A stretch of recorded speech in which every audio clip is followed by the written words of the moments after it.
You can't hear the birds at the moment, but there was 3 currawongs just over in that way. They're actually way down there, and they've slowly been coming up this way.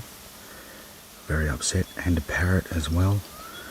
And there is something which I would suspect is the hairy people in here somewhere. Okay, that is the telescopic CCTV camera. That is our insurance.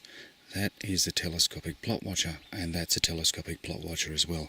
And they are all facing into those open areas there where they might stand up behind a tree and peek or something like that. Anyway, there's our audio recorder. As you can see, he's just basically facing the gully, so we'll see what happens, eh? Although we missed again, I'm still very happy with the telescopic plot watchers, and they're showing a lot of promise. Here's a comparison of what the difference is between a standard plot watcher and the telescopic plot watchers. There was mouth clicking most nights and stomping as well.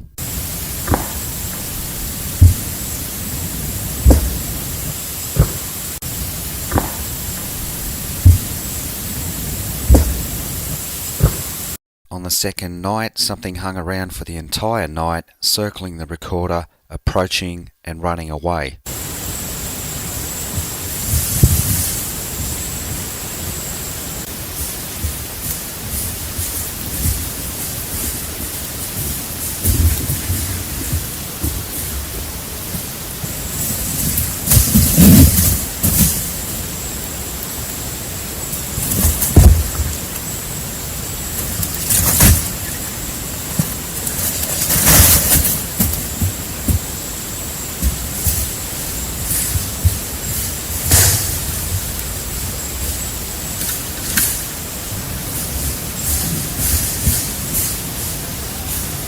Now you may have heard the sound it made while moving through the scrub, and I'm not sure what this is. This could be them.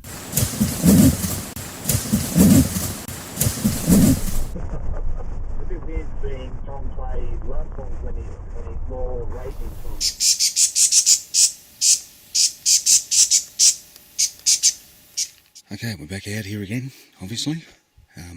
There's the gear. You may notice a change. These are all plot watchers now. I'm having so much trouble with the CCTV camera. I'm going to give up on it just for the moment till we can get something better happening. There's our recorder. Basically, again, just facing the gully. We didn't get anything on the cameras, and we only got something moving around on the first and the fourth night, and that was it.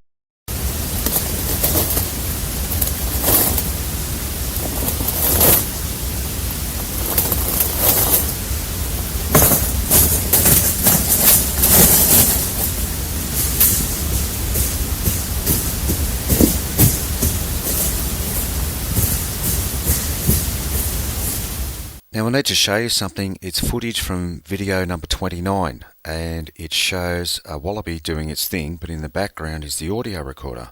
I'm getting suggestions that the running audio that we're collecting is wallabies or kangaroos.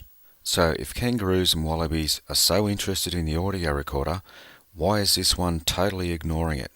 I'm going to buy another trail camera and have it facing another audio recorder at all these new locations and compare what happens. Just before we get into it, a group of researchers in Queensland are finding lots of footprints and nests, and recently found a muddy handprint on their car. They're now going to be putting cameras in the car, and so will we.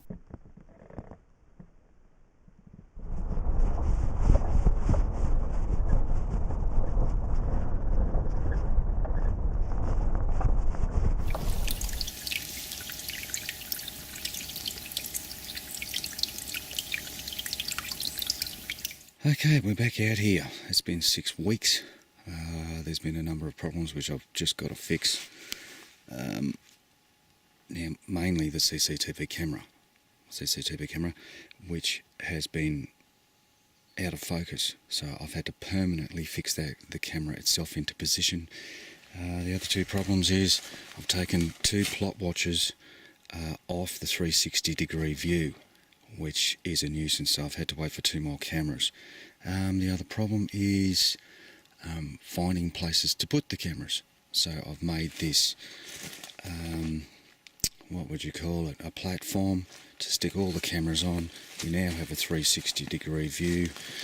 There's a little bit of a design problem there because it's interfering with that, but that's cool. We now have a 360-degree overlapping view, so I'm pretty happy with that. We'll see what happens. We'll go and place the audio recorder. There's the audio recorder. It's facing towards the gully. Very pretty down in the creek there. Should be interesting to see what we get out here. Anyway, I'm glad I'm back into it because it's goddamn boring at home. Alright, we'll see what happens. There was plenty of running, stomping and tampering here, and personally I just can't see kangaroos and wallabies making this much noise and drawing attention to themselves. As you can see, this wallaby here takes little to no interest in the electronics.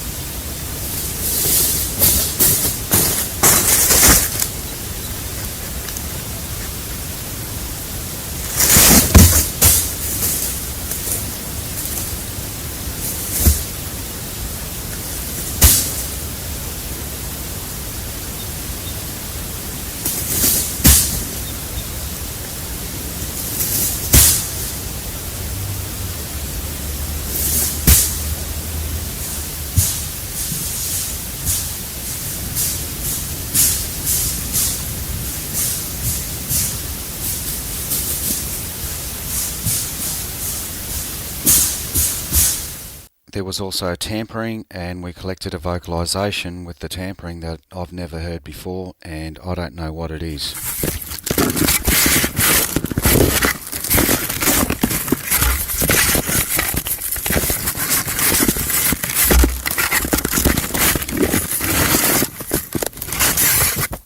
And here's the vocalisation on its own.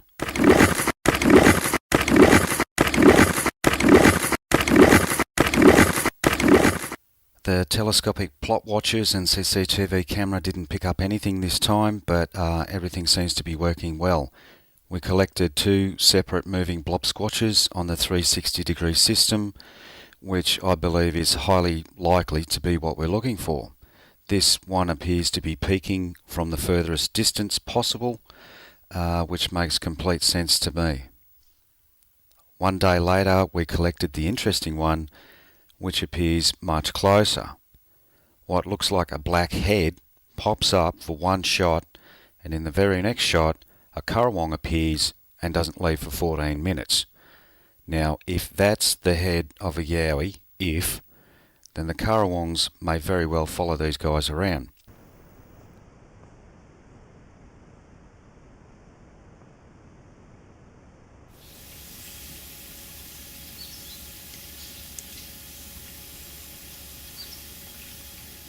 Okay, so here we are again. There's the rig. Basically we've got 7 plot watchers facing in 7 different directions, and the CCTV camera, it's facing up onto the opposite side of the hill. Now it's all facing down the creek. We've got one camera facing down in that direction.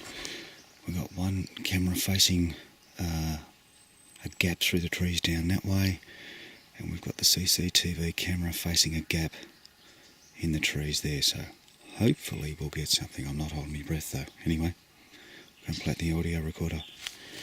Now here's our audio recorder again. I've made a new container for it. Now this container, all that blue stuff is stuck to the actual lid, so when I pull the lid off I can check for fingerprints without having to sort of like deal with the blue stuff. It's facing the gully as usual. There sounds like a bit of a disturbance up the gully there this morning, but God knows, you bet your ass there's something around. Okay, let's go.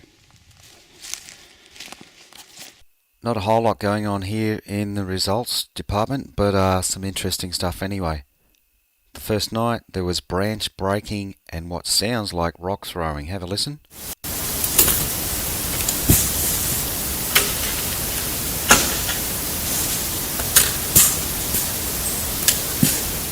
On the second day, something comes right up to the audio recorder as usual.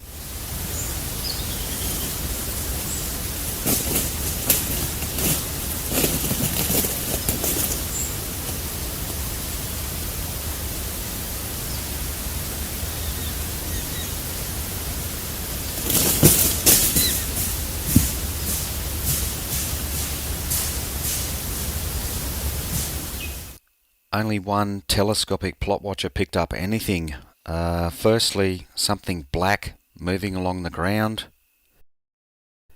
Now, here's a picture of me in the vicinity just for a size comparison. So whatever this is, it's quite big. The interesting picture is this one, which looks like a hand reaching out for leverage. Now, I honestly don't know what this is, but it's interesting enough to mention. Number 2 was something in behind all the forest debris. Again, whatever it is has quite a bit of size to it. The only two things I can think of that it might be is an arm or a very big snake. Now it's almost winter here, so I wouldn't expect to see any snakes. So is it an arm? Our new trail camera is out in the forest right now watching a separate audio setup. Hopefully we can get some answers to what all this running and approach audio is.